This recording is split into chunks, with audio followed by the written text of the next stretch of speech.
সকাল সকাল শীতের সবজির বাজার নিয়ে ব্লগটা স্টার্ট করেছি। হ্যালো এভরিওয়ান, আসসালামু আলাইকুম, welcome back to my channel. আশা করছি সকলে সুস্থ আছেন, ভালো আছেন। আলহামদুলিল্লাহ, আমার পরিবারের সবাই মিলে অনেক বেশি ভালো আছি। তো বরাবরের মতো হাজব্যান্ড সকাল সকাল বাজারে গিয়েছিল। এই যেগুলো হচ্ছে মেবি সিঙ্গারা সমোসা হতে পারে, ওনাকে আমি বলেছি এগুলো যেন নিয়ে না আসে, তারপরও নিয়ে এসেছে। অলরেডি ব্রেকফাস্ট ডান, রুটি বানিয়েছিলাম আজকে, ডিম ভাজি দিয়ে রুটি দিয়ে খেয়েছি, চা খেয়েছি। আর এখানে আছে হচ্ছে কাঁচামরিচ আর ধনেপাতা, একদম ফ্রেশ ধনেপাতা। তারপর আছে লাল শাক। আমি লাল শাকটা অবশ্য আনতে বলিনি, ওর হয়তো খেতে ইচ্ছে করেছে, এই জন্য নিয়ে এসেছে। আমার সবচেয়ে ফেভারিট যে জিনিসটা দেখার জন্য অনেকক্ষণ যাবত ওয়েট করেছি, সেটা হচ্ছে এই যে মাশাল্লাহ মাশাল্লাহ অনেকগুলা শসা নিয়ে এসেছে। এগুলো হচ্ছে আমাদের দেশীয় ভাষায় ক্ষীরা বলে, একদম কচি কচি ক্ষীরা। এটা আমার মোস্ট ফেভারিট। আমার হাজবেন্ড যখনই বাজারে যাবে তখনই কিছু আনুক না আনুক, মাশাল্লাহ এই ক্ষীরাটা থাকবেই, যদি চোখে পড়ে, ফ্রেশ যদি পড়ে আর কি, কারণ আমি অনেক বেশি পছন্দ করি এই জন্য। So thank you so much my lovely husband. তারপর হচ্ছে অনেকগুলো আলু নিয়ে এসেছে, কারণ আমাদের বাসায় আলু প্রচুর পরিমাণে খাওয়া হয়। এই যে অনেকগুলো আলু নিয়ে এসেছে। আই ডোন্ট নো এখানে কয় কেজি হতে পারে। এগুলো হচ্ছে নতুন আলু খেতে খুবই মজা।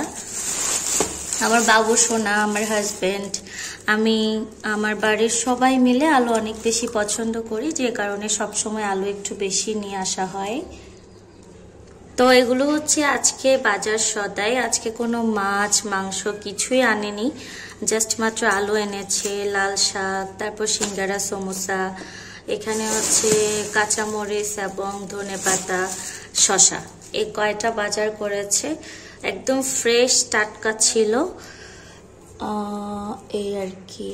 আমার শসাগুলো দেখেন, দেখতে কতটা একদম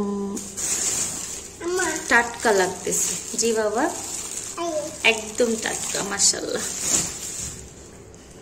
জি বাবাই, বাবা বাবা এগুলো তোমার বাবাকে দাও, বাবা খাবে। নাও, এদিকে এসে নাও, দেখি এখানে এসে নাও তো, নাও নাও, হাত দিয়ে নাও, হ্যাঁ ডান হাতে নাও, যাও এবার বাবাকে দিয়ে আসো, যাও বাবা খাবে এগুলো। হ্যাঁ, বাজারগুলো আমি গুছিয়ে রেখেছি, একটু দেখিয়ে দিচ্ছি। দেখেন কি অবস্থা আমার রুমের, অনেক বেশি রোদ পড়ে, এখনো শীতের কোনো আনাগোনা ফিল করতে পারছি না অ্যাকচুয়ালি। আপনারা কে কোন জেলা থেকে আমার ভিডিওটা দেখছেন কষ্ট করে কমেন্ট করে জানিয়ে যাবেন। আপনাদের জেলায় শীত পড়ছে কিনা তা আমাকে একটু জানাবেন। আমার এখানে কি অবস্থা তো দেখতেই পাচ্ছেন, অনেক বেশি রোদ। তবে একদম ভোরবেলা নামাজের টাইমে হালকা পাতলা শীত অনুভব করা যায়, বাকি সময়টাতে এরকমই রোদ থাকে, নন স্টপ ফ্যান চালাতে হয়। Again welcome back. মাগরিবের নামাজ পড়ে কিচেন রুমে চলে এসেছি চা বানানোর জন্য। অলরেডি চুলায় আমি দুধ বসিয়ে দিয়েছি।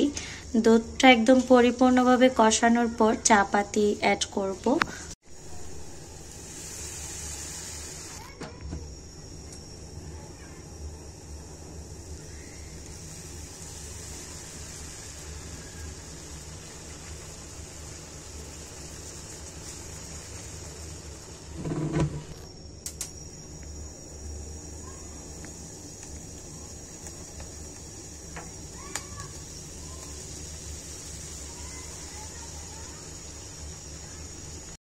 এই তো এখন হচ্ছে নাস্তা করতে বসে পড়েছি।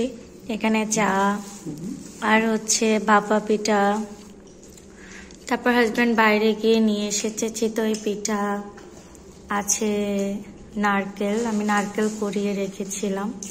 তো এখন নাস্তা করে নেই, আপনারাও নাস্তা করে নেন যাদের এখন সন্ধ্যার টাইম হয়েছে তারা। চিতই পিঠাটা প্রায় সময় খাওয়া হয়। এটা কি গো? সরিষা ভর্তা। আচ্ছা আচ্ছা, এটা সরিষা ভর্তা।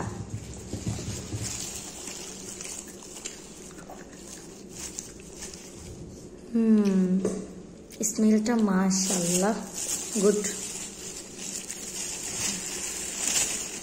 এই যে চিতই পিঠা, একদম গরম গরম ফুলকো চিতই পিঠা, দেখতে ইয়াম্মি ইয়াম্মি, তাই না? আমি আগে এটা খাচ্ছি ভাপা পিঠা, মানে এই বছরের ফার্স্ট ভাপা পিঠা খাচ্ছি এটা। চিতই পিঠাটা যদি খেতে ইচ্ছে করে একটু পর খাবো।